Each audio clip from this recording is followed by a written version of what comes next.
our next speaker, I know them very well. They're actually one of my students on the clinical UX course, Georgia. So come down. I'm going So to you sit did here. ask a question earlier on, but yeah, introduce yourself. What are you about, Georgia? What do you do? So I'm Georgia. I work for Bupa Global, the private health insurance. My background is in psychology, but I transitioned into UX 4 years ago. I met Giles 2.5 years ago, and the rest is history. And here I am today, trying to give you a relaxed presentation. So I'm very passionate about inclusion, to the point where someone said one day, "You're too passionate about inclusion." I was like, "Is there anything else?" Um, so I did my master's in community psychology, and I didn't know back then that there is like correlation between design thinking. So the topics I'm going to talk to you through today is what is community psychology, just a little bit of background, um, the similarities between community psychology and design thinking, why community psychology improves health. This is one of my case studies. What is inclusion and exclusion in design, recognizing exclusion in healthcare, the benefits of using inclusion in healthcare, and then just an express workshop, like literally just steal what I'm giving you. If you want to design your next product with inclusion in mind, it's still going to be based on healthcare, but it's very transferable. And then the takeaways, and that's it, we're done. And then you can have your lunch. Okay, so what is community psychology? Community psychology is different to traditional psychology. It studies communities and their impacts on the individuals. It's about social justice, empowerment. It focuses on prevention and promoting well-being. The tools we use to gather our data is research and collaboration. So we bring everyone in the room to understand people's lived experience. Lived experience is something I'm going to use a lot of the time. So, you know. And it's all about building strong communities where we empower people and we create social change. So there's, I would say, like quite a strong element of political aspect in community psychology. And just to give you an example, let's say I'm a woman and I'm talking to my therapist and I say, you know what, I can't take it anymore. Like this world is full of patriarchy and men take over all the time and they're like so many glass ceilings to sell. I don't know to break. I don't know where to begin. And my therapist will say, I hear you. It's hard, you know. That's traditional therapy. And then it doesn't matter how many breathing exercises I'm gonna have or drinks with my besties, talk about how unfair the world is. It's still the system that rejects me in a way. It's the system that doesn't include me. So that's the difference between community psychology and traditional psychology. We focus on the system, the ecosystem, and how inclusive that system is. Now, similarities between the two disciplines.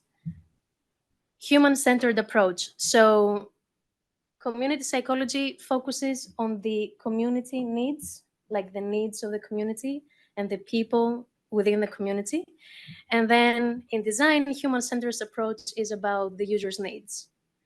They both have an iterative process. So a community psychologist will analyze data, will do interviews, test. What happened? Sorry. Do I carry on? Like, do I have to hold the mic? Okay. Okay. You interrupted my flow. That's okay. So yeah, well, and a designer will have to test the prototype, user feedback, usability testing, you know the drill. So basically it's about testing and then making changes to the point where it works the best for the user or the community. Emphasis on collaboration as well. This similarly to a UX designer working with engineers, developers, the marketing team, a community psychologist will work with community members, policymakers, the people who basically make the rules within a community. And they both focus on solutions. A community psychologist will focus solving problems within the community, for example, discrimination, social injustice. and a designer will focus on solving user problems. Now, this is the case study how we used community psychology to improve mental health. So, I'm originally from Greece, in case you were wondering where's this Greek accent from. Um, and I moved to the UK 12 years ago. I went straight to Brighton. Brighton is like an hour away from London. It's like London by sea. I don't know the locals if you know Brighton. Is Brighton is a colorful, diverse, super queer, like a very inclusive community. And when I worked as a community researcher for the University of Brighton, there was this situation. So although it was a very inclusive institution, um, transgender and gender questioning students struggle with their mental health and therefore their academic career, not because they experienced transphobia or discrimination in campus. It was more about the lack of visibility, the lack of policies in place for them to be included within the community and basically be seen. I'll give examples. Um, if you were trans and you had to use the toilet, there was no gender neutral toilet, so you had to go home. You literally had to miss class and go home to go and use the bathroom.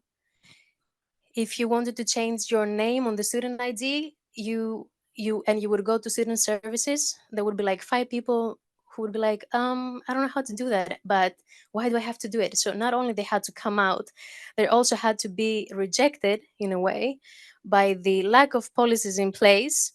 Um, Only because they wanted their name on their ID, and then when it came to classes, like the tutors will read out their dead name on the registration sheet because it couldn't be changed.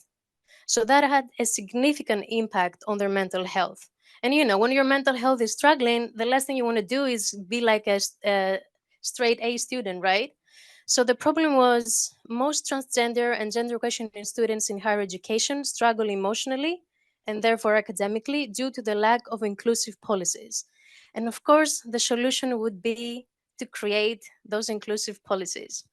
So how do we do it?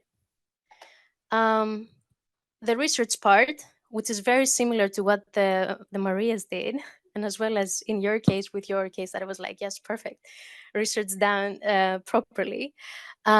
Literature review, just to understand, what the experiences are for LGBTQ plus students in higher education. And then we use participatory action research, which is it's a research approach, which basically focuses on having everyone involved, like tutors, students, people in student services, so we can understand everyone's lived experience in terms of the problem. It's not about asking the students, so tell me, what is wrong here? What would you like to change? It's about understanding from also the tutor's perspective or members of staff what's going on, so we can give you like a holistic solution towards the problem.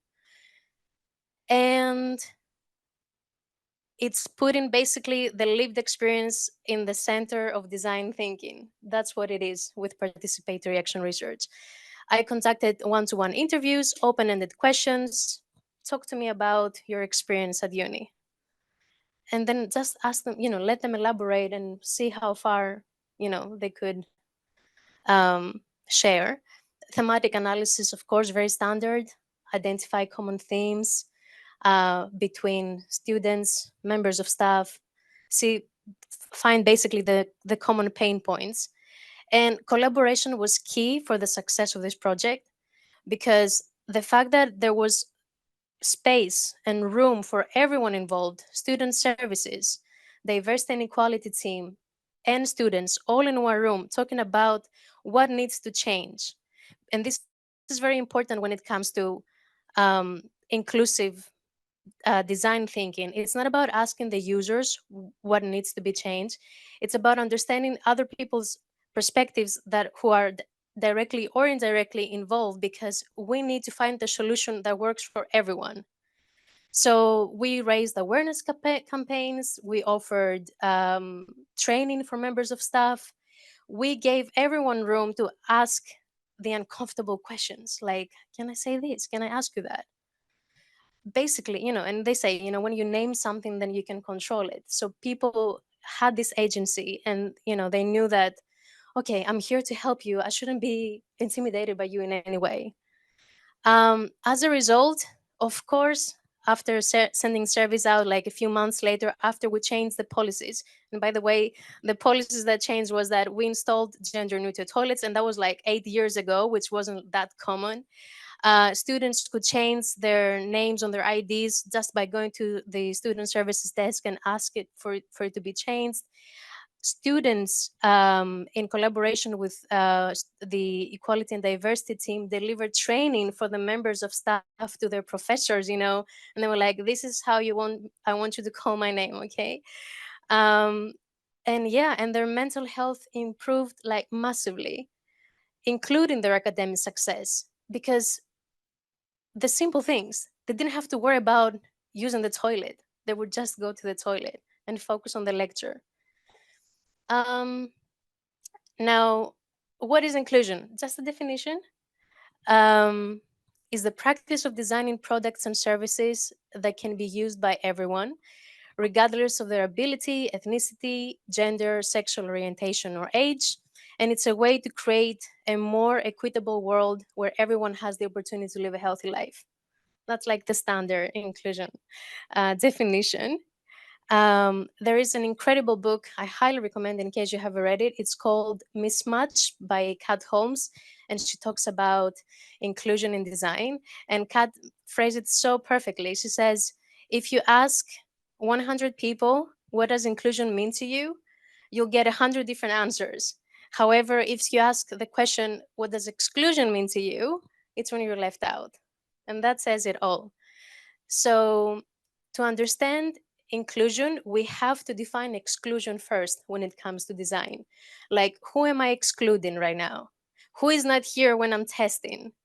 Is my sample diverse enough? Um, I'll give you some examples when there's exclusion in design. Right.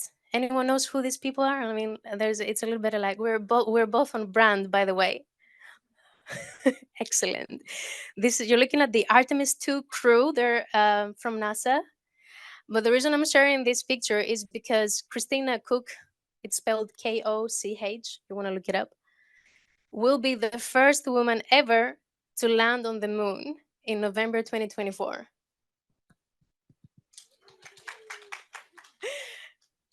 However, the dark side of this, why is she the first woman? Because no one has designed astronaut suits for women to leave the spaceship until now, which is ridiculous in my opinion. Um, this conversation is about exclusion. If I was talking to you about race, I would have shared exactly the same picture, because the man standing next to Christina is Victor Glover Jr., and he's going to be the first black man to land on the moon. You know why? The first black man, any guesses? Racism. That's the answer.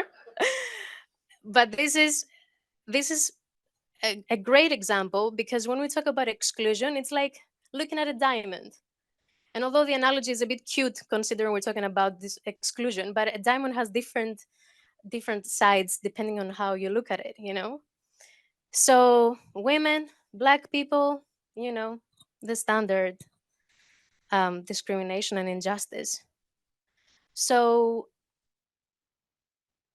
what happens when there's exclusion in products, in devices? I don't know if you have come across this video. This video was taken at, at a Facebook office in Africa around 6 years ago, and it's called the Racist Soap Dispenser. So I'm going to press play, and I hope the sound gentleman is ready to support in case I start like, I don't know. I don't know the answer to that. When I first watched that video, I was like, oh, this is shocking. I had to watch it again. And then the more you watch it, the more you realize that there are so many different layers to that video. Like, what shocks me even today is the way people respond. You're too black, a black person said. And they're all laughing. They're laughing while they're being rejected by a soap dispenser. And this is so interesting about human behavior, because you don't know how you're going to react when you have like discrimination straight to your face, or when you are obviously rejected. Like, you may laugh, you may fight, you may ignore it, you may withdraw, but there's still an emotional impact by the fact that you just experienced rejection. Now, if that was a racist soap dispenser, which is still like super bad, what happens when medical devices are being racist? The Department of Health and Social Care last month published this report in the UK for the lack of equity in medical devices in the UK. I mean, having watched the video a few years ago, I wasn't shocked, but still, it was really sad to hear that, it there's still so much racism, discrimination, and exclusion happening in healthcare story, and especially when we talk about medical devices. Now, you're looking at a pulse oximeter. I had to ask Giles, how do you pronounce oximeter? Because Google says oximeter and then oximeter, and I was like, what's the right word do we emphasize? The pulse oximeter basically gives you the oxygen levels in your blood. You go to your GP, you go to the A&E. The first thing they do is put the pulse oximeter in your finger to make sure, to see basically how you're doing. And I'm not medically trained, but I know for sure that if your readings are wrong from the get-go, then the rest of the treatment plan is gonna be compromised somehow. Um, so the problem today is that there's evidence of racial and ethnic bias in the design and performance of some medical devices used in the NHS that lead to suboptimal treatment for center ethnic groups. And there's bias based on race, ethnicity, sex, and socioeconomic status. This report is amazing. If you have a chance, read it. It's a bit lengthy. It's like 25 pages, but it's published on the government's website. And basically, the committee, which is it was clinicians and academics working in healthcare inequalities and equity among like diagnostic and AI tools used in healthcare today. They said that basically things need to change because we're going to be in trouble. Um, they say, of course, that there's serious health consequences that lead to a delay in identifying dangerously low oxygen levels in people of color. Very open about it. Um, why did this happen? Because there's serious lack of diverse participants. Basically, they tested on white people, but they couldn't say that on the report. There's bias in data, AI bias. There's so many articles already talking about all the Silicon Valley bros doing the algorithm thing, like designing for themselves only. Um, Design assumptions that didn't include people from different background. It's gonna work because I've been working as a UX designer for the last 25 years, and I'm an AI expert, and that's exactly what we're gonna do. That was all like a sarcasm, quote unquote. Um, and they urged the government to take immediate action and say, you need to use inclusive design because people are going to die and nobody wants that. And we need to create an equitable healthcare and give everyone better health outcomes. And the way you can do that is by creating basically standards. I would say like something like a manifesto or something to make sure everyone uses inclusive design in healthcare. And we also need to have diversity in clinical trials, women, people of color, like everyone. And also raise awareness for healthcare professionals, which for me it's a very important detail, because if you're a doctor and you see that something is not working for all your patients, then report it so things can change. But I understand, of course, doctors are super busy, and I understand that we're asking so much of them, especially in the NHS. um, Another example, you're probably familiar with this as well, women's health. Like, the amount of discrimination and underrepresentation that women endure today in our society is just unreal. Like, lack of research, um, there's no participation in clinical trials. There was like an astonishing number I came across the other day. There's more like 1,000 clinical trials for diabetes today and less than 20 for women's health. like globally from big pharmas, which is a very alarming number. Disparities between women with regards to intersectionality, ethnicity, and poverty.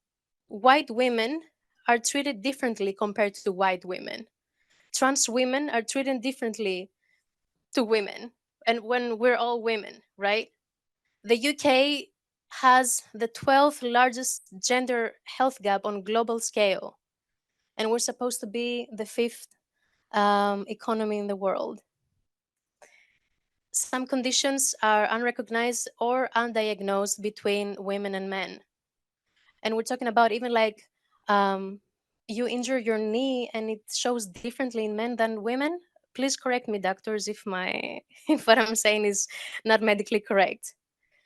The lack of accessibility in the information and language that we use, because when we make an inclusive product, it doesn't matter if it meets all the accessibility standards, which means good colors, everyone can read it, intuitive design.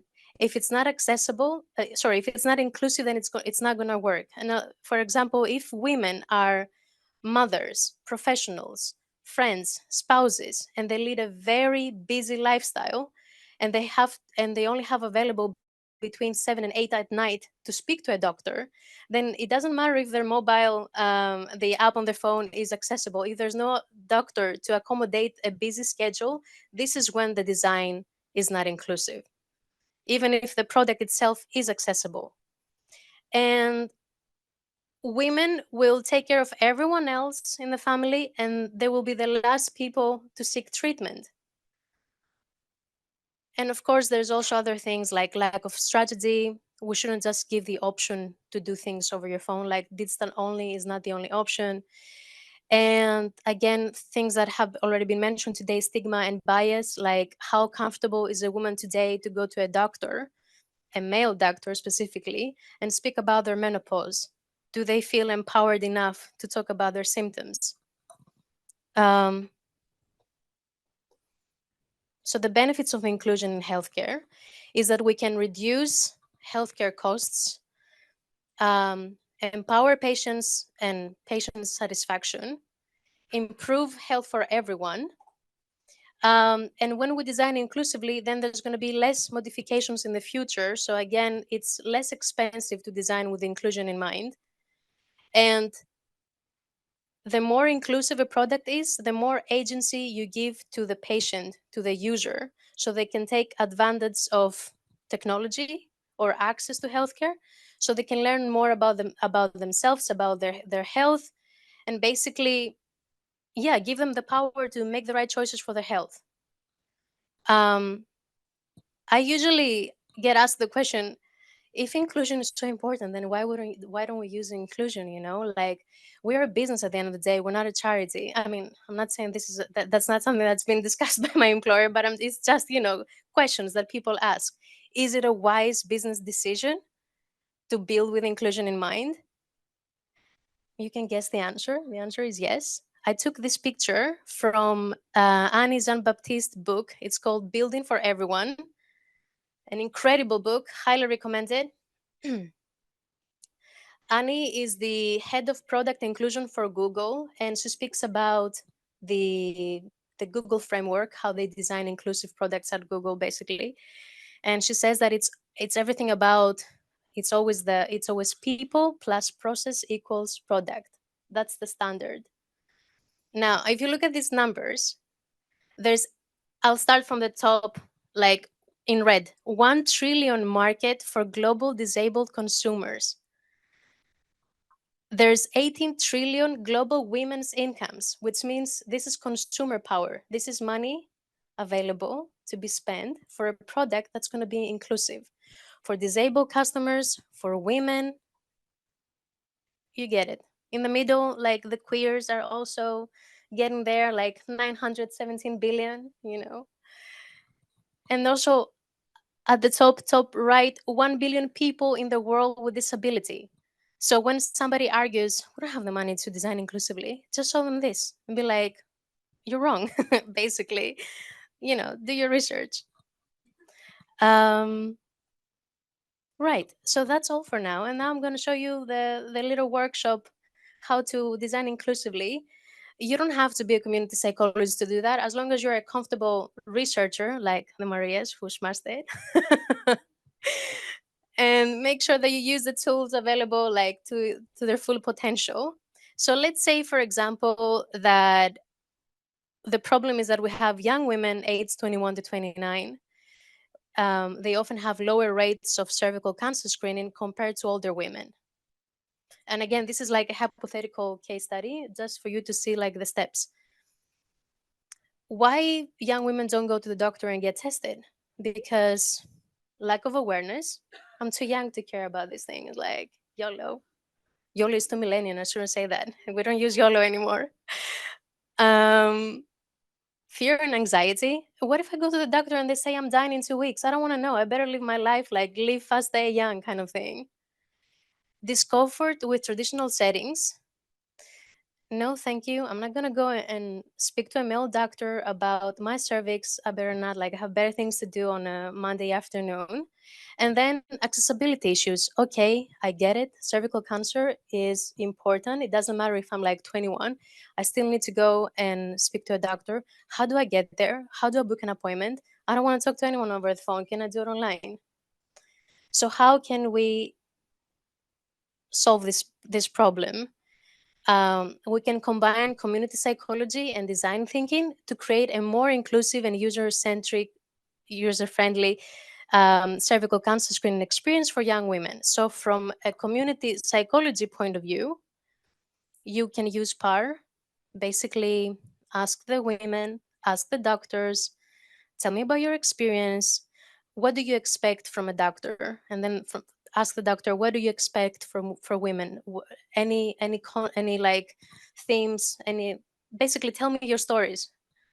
Um, Also analyze existing data about the services and the policies and how they work today, so we can see all the pain points.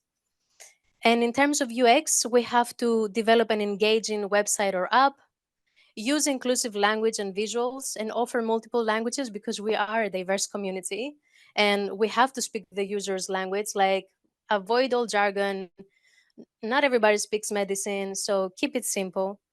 We have to design for mobile because we know the trend is that more people will use their mobiles to get consultations online. Privacy is very important. Data protection. I don't want my mom to know that I'm getting checked for cervical cancer screening. She may think that I'm dating lots of people or something. You never know. Um, a little bit of marketing here. Partner with influencers because TikTok, like, young people get most of their updates about the world from TikTok. Expand appointment options. Remember the example with women, and like, even if you make a service accessible, if it's not inclusive, if you don't offer out of hours or weekend appointments, then basically you give them nothing.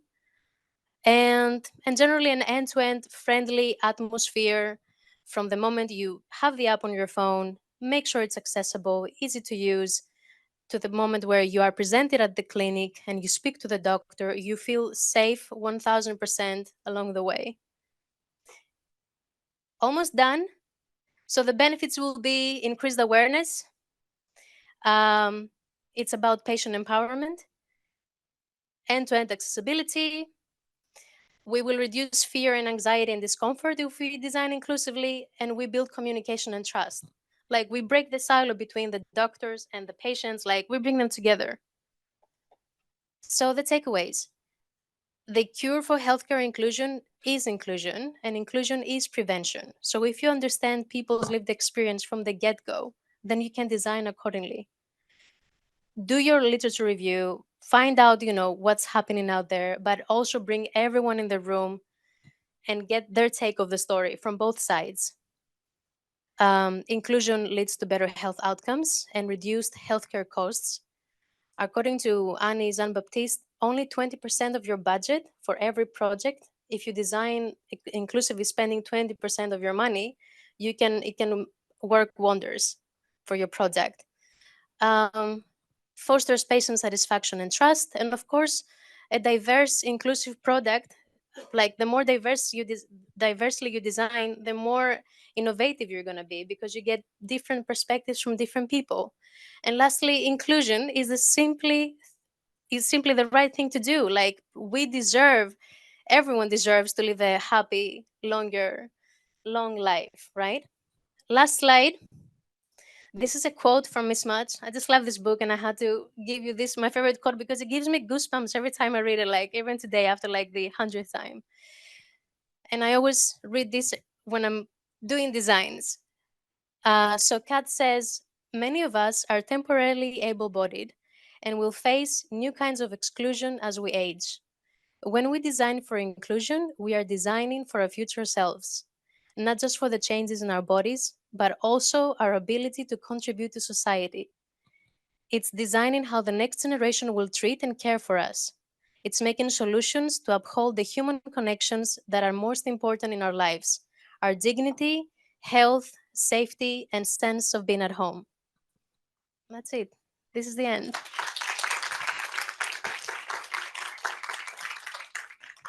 Do we have time for questions? I think we've got time for one question, so if you folks can get some food. Rolake. Well, I know you're Rolake. You introduce yourself. Hello, everyone. I'm Rala Karajo. I'm one of the 3 doctors in the room. I am also the founder and creative lead of And Matter, which is a branding and digital design collective, which also includes Charles as well. So, first of all, thank you so much. It's really interesting. I love psychology, so I love that you're bringing that perspective into design, because ultimately we are really trying to get into people's heads and make things better for them in that way. I'm really interested in this idea of designing inclusively for people who are typically marginalized. I wonder how you can build trust in that process, actually, from the outset, because typically if you've been marginalized, you have less trust in institutions to begin with. So can you speak to how you can kind of start building that trust so that they want to participate in co-creating, if you like? That's an excellent question and a very sensitive topic as well.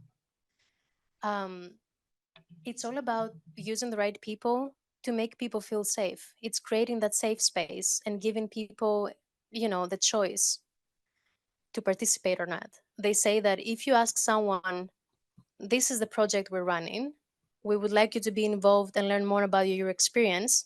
And then if you use these words, but feel free to say no, more people are likely to sign up, because we're not getting challenged. Like our brain doesn't like to be challenged when it comes to independence. We don't want our independence intimidated by anyone. So if I don't trust the process, but you reach out to me, and you tell me that I have a choice to participate or not, then chances are that people will be willing to participate. But again, if I would like to speak to a queer person, for example, I'm not going to send like the most hetero white man to try and get me the participants. You need to find some commonalities between the people you send out to the community, so you can get a response, like better success rates, I would say. And of course, you cannot convince everyone, but you have to start from somewhere. And what I also find very powerful is to bring the stakeholders and the users in the same room, because it's completely different when a decision maker reads on a PowerPoint the user feedback. And it's completely different experience if you have the decision maker, aka the director, and the user in the same room, and they basically connect and they have a one-to-one conversation. How is my product helping you? Because it gets more personal. And I think this is where the power stands, like send the right people out, give people choice. And even if one person gets back to you, that's success, because you're going to have one lived experience in your pocket to work on. I hope that answers your question. Yeah, I think that's a very good question. I would say, just as a follow-up, I think the idea of getting the right people in the room as well, it is very good, because it shows the amount of commitment they actually have to designing inclusively. So yeah, Absolutely. it's a great test, yeah. And oops. So inclusion is not easy, right? Because you have to challenge the status quo. Like you have to remind people that we fought for these hard-won victories.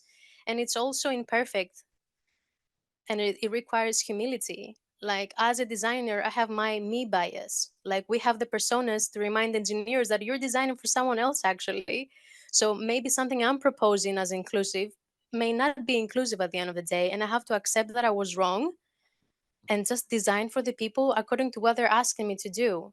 And it's not about, when you design inclusively, it's not about, okay, let's have a meeting Monday 2 p.m. on Teams and talk about inclusion in design. It has to be part of every project from discovery to implementation and launch. And it's something that has to be, I say that inclusion, like lived experience, should be the sixth pillar in design thinking, because empathy can only do so much. I can empathize with you, but I will never be, like I will never be a doctor. Like I don't know. It's all about our core lived experience. Yeah, because my wife is pregnant. I love my wife. I will never know what it's like to be pregnant. Never. I'm kind of okay with that. Right. Thank you so much, Georgia. You did a fantastic job, and I He think says you. that because I'm his student. No. Everybody, Just don't to add, bother. actually, because you are my student, I think I need to, stand up and applaud you. Oh my God! You No, did. don't do that. Just You did a give it. great job. I'm proud of you. By the way, Giles' course is amazing, and I'm not just selfishly promoting the Clinical UX Association right now, but we have a great relationship because he gets me and I get him, and that's the whole point of diversity. You can tell we're different, right? Just a little bit. Thank you. Yeah.